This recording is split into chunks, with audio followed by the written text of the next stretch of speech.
Olá a todos, mais uma vez eu quero agradecer a Deus por nos dar a oportunidade de mais uma vez estarmos aqui, prontos a compartilhar um pouquinho mais da palavra do Senhor. E desde já eu quero agradecer a todos que se inscreveram no canal, a todos aqueles que estão curtindo, a todos que estão assistindo.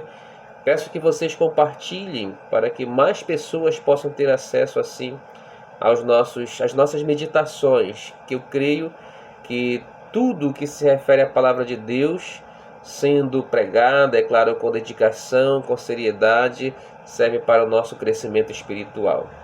Hoje eu quero falar com vocês sobre algumas coisas que Deus realmente quer que saibamos através da sua palavra, através daquilo que Ele deixou revelado para os seus filhos, para a sua igreja, estar assim, tendo acesso e tendo, é claro, o conhecimento daquilo que Ele quer para cada um de nós. Quando nós aceitamos a Jesus Cristo como nosso Salvador pessoal, como nosso Senhor, nós temos a bendita certeza da palavra de Deus que todos os nossos pecados, eles foram perdoados. Qualquer pecado que você talvez tenha cometido e que você talvez se ressente até hoje, nós temos que ter a certeza de que foi pago pela morte de Cristo lá na cruz do Calvário. A palavra de Deus diz aqui, em 1 João capítulo 2 e versículo 12, filhinhos, eu vos escrevo porque os vossos pecados são perdoados por causa do seu nome. Meus amados irmãos, tudo isso é muito bom, mas nós temos que lembrar também que, apesar dessa certeza, nós temos um grande inimigo que a todo momento tenta tirar, tenta nos enfraquecer, tenta fazer nos duvidar dessa certeza de pecados que são perdoados em nome de Jesus. Satanás. Nós fizemos uma decisão quando aceitamos a Jesus Cristo como nosso Senhor e Salvador, que deixou Ele muito com raiva, muito furioso. E qualquer pessoa que tenta se dedicar, que tenta se consagrar verdadeiramente para a obra de Deus, vai ser atacado por esse inimigo. Satanás, meus amados irmãos, ele não pode nos tirar da família de Deus. Não podemos perder a salvação, mas sabe de uma coisa? Ele sabe disso também. E ele vai fazer de tudo para desencorajar a gente. Ele vai tentar fazer com que cada um de nós estejamos duvidando da nossa salvação. Quem de vocês, no decorrer da sua vida espiritual, um dia já não passou por essa situação? Esse pensamento, será que realmente eu sou salvo? Então Satanás, ele vai tentar te fazer duvidar do amor de Deus, da certeza daquilo que Deus fez por você.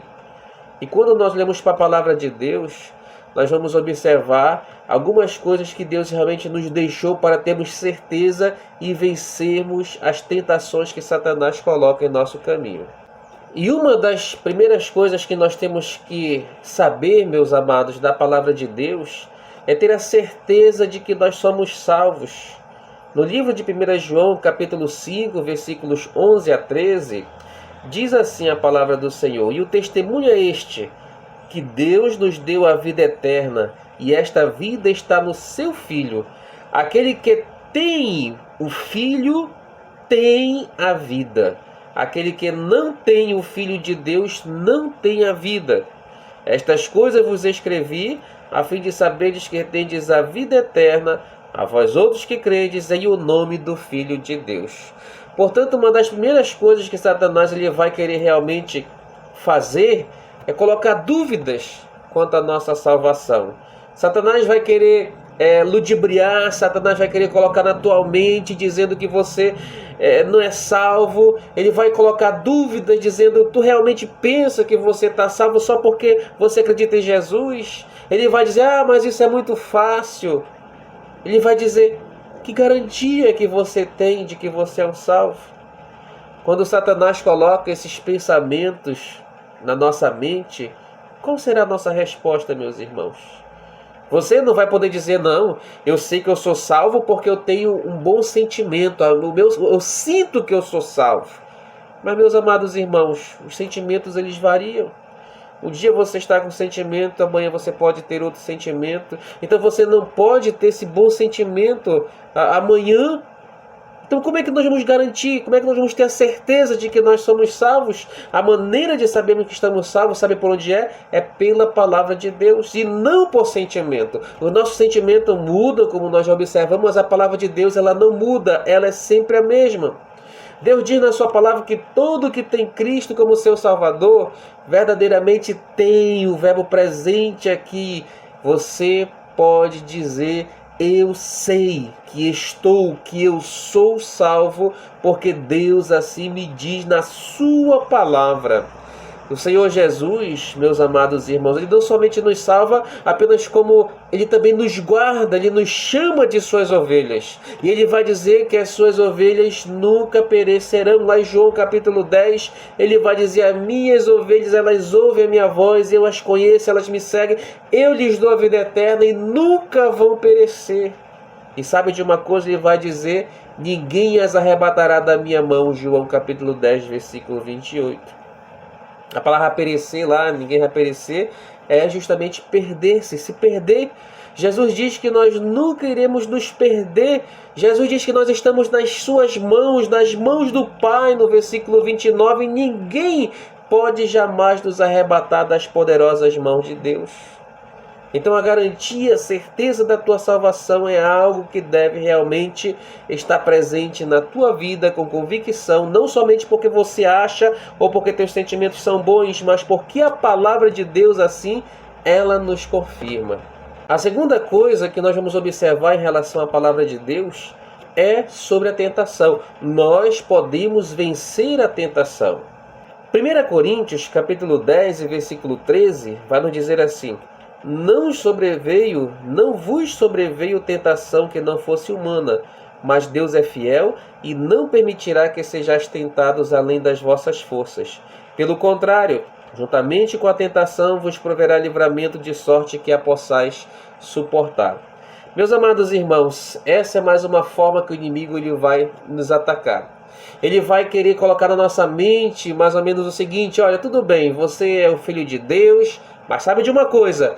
Você é falho e sempre vai ser. Satanás vai nos diminuir. Satanás, meus amados irmãos, vai dizer que existem pecados na nossa vida que nós nunca vamos conseguir vencer. Mas sabe de uma coisa? A palavra de Deus é a arma para vencermos verdadeiramente as tentações e as ciladas que o inimigo possa colocar em nosso caminho. A palavra vai nos dizer: não vos sobreveio tentação que não fosse humana, ou seja, outras pessoas são tentadas da mesma forma com que nós somos tentados. Cristo mesmo foi tentado.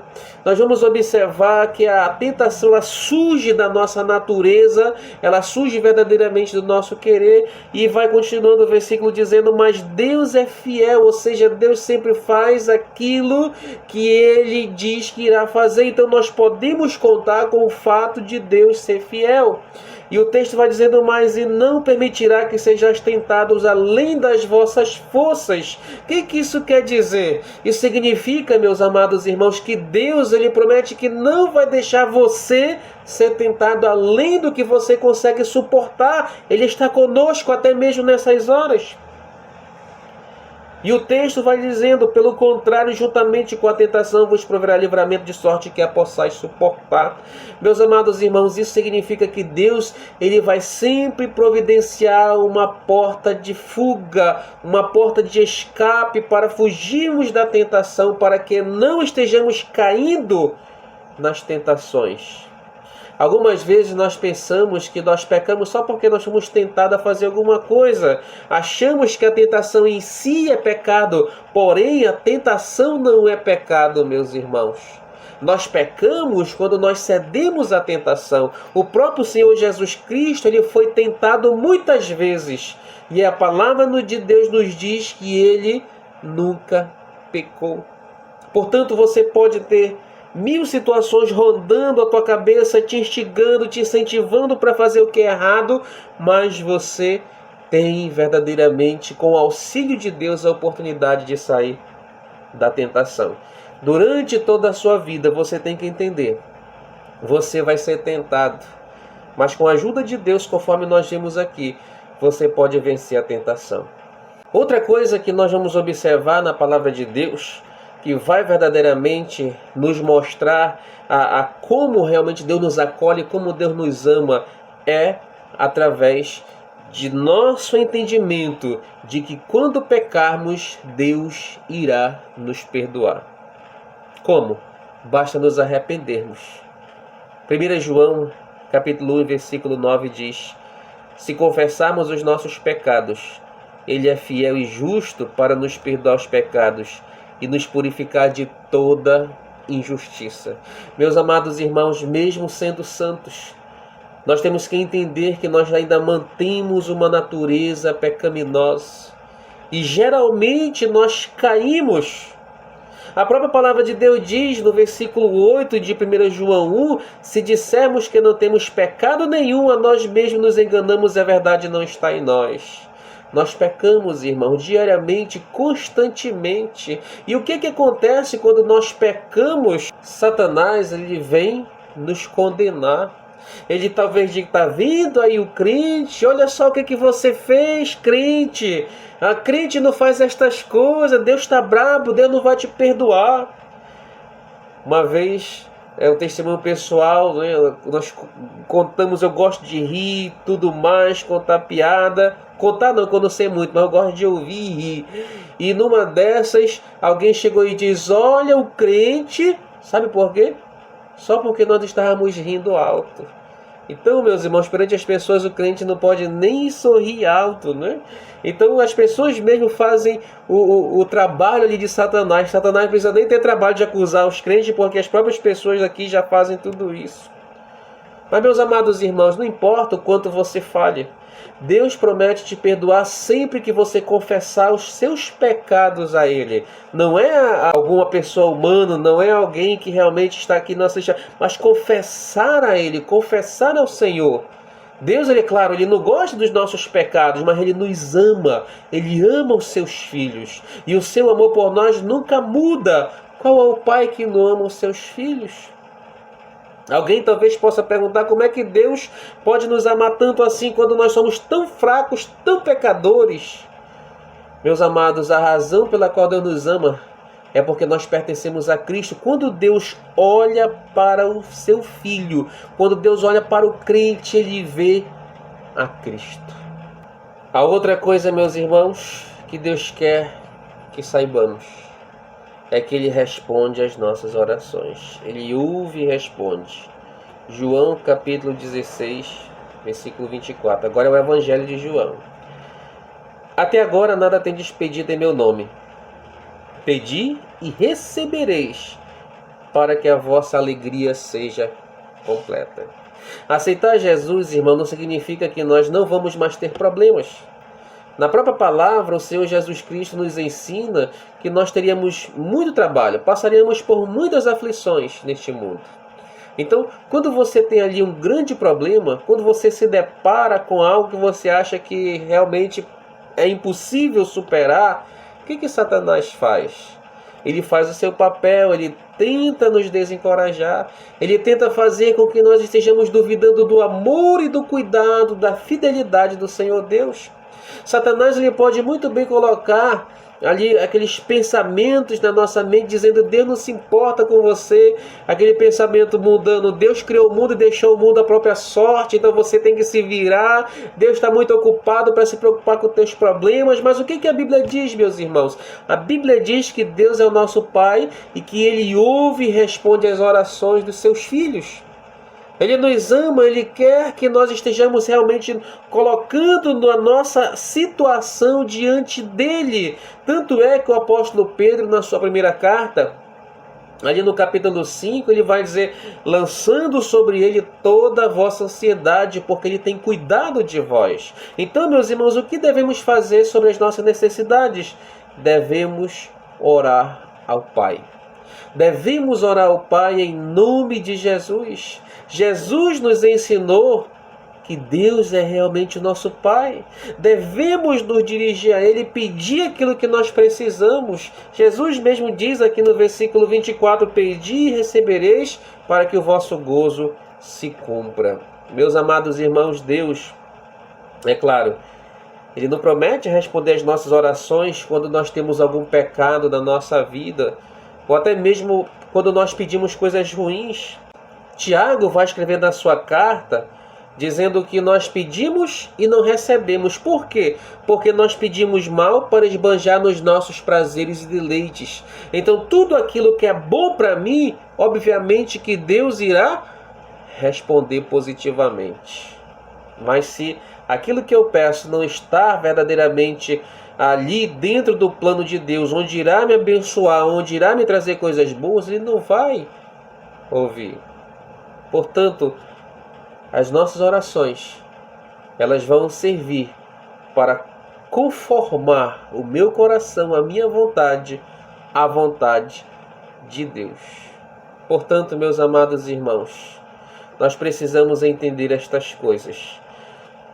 Estamos salvos, somos salvos eternamente. Pertencemos a Deus, ninguém vai nos arrebatar da sua mão. Depois nós temos que entender que uma vez salvo, nós podemos resistir e vencer a tentação, porque Deus está conosco. E uma vez que Deus está conosco, meus amados irmãos, ainda que habitemos em uma natureza terrena, uma natureza carnal, geralmente iremos pecar. Mas Ele nos assegura que uma vez que nos arrependemos e confessamos nossos pecados a Ele, Ele vai nos arrepender. E se já não bastasse tudo isso, Ele quer que saibamos que Ele ouve e responde as nossas orações, nos consolando e nos guardando. Você que está ouvindo, você que está assistindo, você tem verdadeiramente a convicção destas coisas? Será que você tem a certeza de dormir e entender que você está salvo eternamente, que pode acontecer o que acontecer com você, você está com Deus? Talvez você precise dessa certeza. Se você ainda não aceitou Jesus Cristo como Senhor e Salvador de sua vida, talvez seja isso que esteja faltando. Reconheça que você é um pecador. Reconheça que você precisa verdadeiramente de Deus e que você não pode fazer nada pelas suas próprias forças. Entrega o teu caminho ao Senhor. Crê no Senhor Jesus e serás salvo, diz o apóstolo. Então, meu conselho para você é esse. Entregue o teu caminho a Ele. Reconheça como Senhor e Salvador de sua vida. Que Deus te abençoe hoje e sempre.